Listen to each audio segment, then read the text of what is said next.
इस साल गुरु नानक जयंती 27 नवंबर 2030 को मनाई जाएगी। गुरु नानक देव का जन्म साल 1469 में कार्तिक पूर्णिमा के दिन हुआ था। इस साल 554वीं वर्षगांठ मनाई जाएगी। पूर्णिमा तिथि 26 नवंबर 2023 को दोपहर 3:53 से शुरू होगी और अगले दिन 27 नवंबर 2023 दोपहर 2:45 तक रहेगी। गुरु नानक देव जी गुरुपर्व गुरुमुखी, जिसे गुरु नानक का प्रकाश उत्सव कहा जाता है, पहले सिख गुरु नानक के जन्म का जश्न मनाता है। सबसे प्रसिद्ध और महत्वपूर्ण सिख गुरुओं में से एक और सिख धर्म के संस्थापक गुरु नानक देव को सिख समुदाय द्वारा अत्यधिक सम्मानित किया जाता है। यह सिख धर्म या सिखी में सबसे पवित्र त्योहारों में से एक है। सिख धर्म में उत्सव 10 सिख गुरुओं की वर्षगांठ के आसपास घूमते हैं। ये गुरु सिखों की मान्यताओं को आकार देने के लिए जिम्मेदार थे। उनका जन्मदिन, जिसे गुरुपर्व के नाम से जाना जाता है, सिखों के बीच उत्सव और प्रार्थना का अवसर होता है। नानक कार्तिक पूर्णिमा सिखों के प्रथम आदि गुरु हैं। इनके अनुयायी इन्हें नानक, नानक देव जी, बाबा नानक और नानक शाह नामों से संबोधित करते हैं। नानक अपने व्यक्तित्व में दार्शनिक, योगी, गृहस्थ, धर्म सुधारक, समाज सुधारक, कवि, देशभक्त और विश्वबंधु सभी के गुण समेटे हुए थे। इनका जन्म स्थान गुरुद्वारा ननकाना साहिब पाकिस्तान में और समाधि स्थल करतारपुर साहिब पाकिस्तान में स्थित है। इनका जन्म रावी नदी के किनारे स्थित तलवंडी नामक गांव में कार्तिकी पूर्णिमा को एक ब्राह्मण कुल में हुआ था। तलवंडी पाकिस्तान में पंजाब प्रांत का एक नगर है। कुछ विद्वान इनकी जन्म तिथि 29 अक्टूबर 1459 मानते हैं, किंतु प्रचलित तिथि कार्तिक पूर्णिमा ही है, जो अक्टूबर-नवंबर में दिवाली के 15 दिन बाद पड़ती है। इनके पिता का नाम मेहता कालूचंद खत्री ब्राह्मण तथा माता का नाम तृप्ता देवी था। तलवंडी का नाम आगे चलकर नानक के नाम पर ननकाना पड़ गया। इनकी बहन का नाम नानकी था। बचपन से इनमें प्रखर बुद्धि के लक्षण दिखाई देने लगे थे। लड़कपन ही से ये सांसारिक विषयों से उदासीन रहा करते थे। पढ़ने लिखने में इनका मन नहीं लगा। 7-8 साल की उम्र में स्कूल छूट गया, क्योंकि भगवत प्राप्ति के संबंध में इनके प्रश्नों के आगे अध्यापक ने हार मान ली तथा वे इन्हें ससम्मान घर छोड़ने आ गए। तत्पश्चात सारा समय वे आध्यात्मिक चिंतन और सत्संग में व्यतीत करने लगे।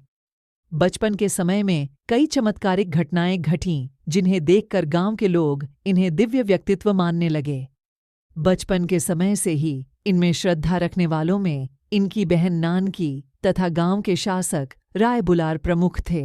इनका विवाह बालपन में 16 वर्ष की आयु में गुरदासपुर जिले के अंतर्गत लाखौकी नामक स्थान के रहने वाले मुल्ला की कन्या सुलखनी से हुआ था। 32 वर्ष की अवस्था में इनके प्रथम पुत्र श्रीचंद का जन्म हुआ।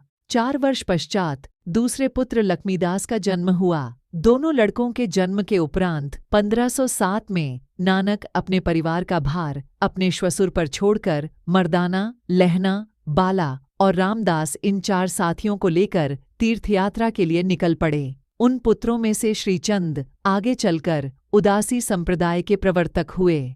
गुरु नानक देव जी की यात्राएं ये चारों ओर घूमकर उपदेश करने लगे। 1521 तक इन्होंने 4 यात्रा चक्र पूरे किए, जिनमें भारत, अफगानिस्तान, फारस और अरब के मुख्य स्थानों का भ्रमण किया। इन यात्राओं को पंजाबी में उदासियां कहा जाता है। विवाद संपादित करें। भौगोलिक विवरण विवाद का विषय है, जिसमें आधुनिक विद्वता कई दावों के विवरण और प्रामाणिकता पर सवाल उठाते हैं। उदाहरण के लिए कैलेवर्ट और स्नेल 1994 कहते हैं कि प्रारंभिक सिख ग्रंथों में ऐसी कहानियां नहीं हैं। जब यात्रा की कहानियां पहली बार गुरु नानक की मृत्यु के सदियों बाद उनके जीवनी संबंधी खातों में दिखाई देती हैं, तो वे समय के साथ साथ और अधिक परिष्कृत होती जाती हैं। देर से चरण पुराणन संस्करण में 4 मिशनरी यात्राओं का वर्णन किया गया है, जो मेहरबन संस्करण से भिन्न हैं।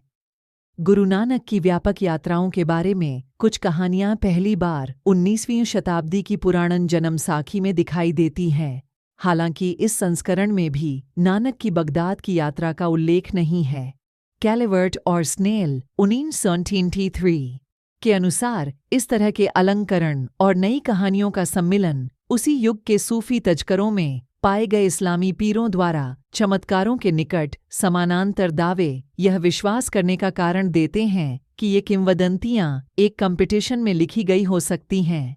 विवाद का एक अन्य स्रोत बगदाद पत्थर रहा है, जिस पर एक तुर्की लिपि में एक शिलालेख है। कुछ लोग शिलालेख की व्याख्या करते हुए कहते हैं कि 1511-1512 में बाबा नानक फकीर वहां थे। दूसरों ने इसे 1521-1522 के रूप में पढ़ा और यह कि वह अपने परिवार से 11 साल दूर मध्य पूर्व में रहे। अन्य विशेष रूप से पश्चिमी विद्वानों का तर्क है कि पत्थर का शिलालेख 19वीं शताब्दी का है और पत्थर इस बात का विश्वसनीय प्रमाण नहीं है कि गुरु नानक 16वीं शताब्दी की शुरुआत में बगदाद आए थे। इसके अलावा पत्थर से परे मध्य पूर्व में गुरु नानक की यात्रा का कोई सबूत या उल्लेख किसी अन्य मध्य पूर्वी पाठ या पुरालेख में नहीं पाया गया है। अतिरिक्त शिलालेखों के दावे किए गए हैं, लेकिन कोई भी उन्हें खोजने और सत्यापित करने में सक्षम नहीं है। उनकी यात्राओं के बारे में उपन्यास के दावे, साथ ही उनकी मृत्यु के बाद गुरु नानक के शरीर के गायब होने जैसे दावे भी बाद के संस्करणों में पाए जाते हैं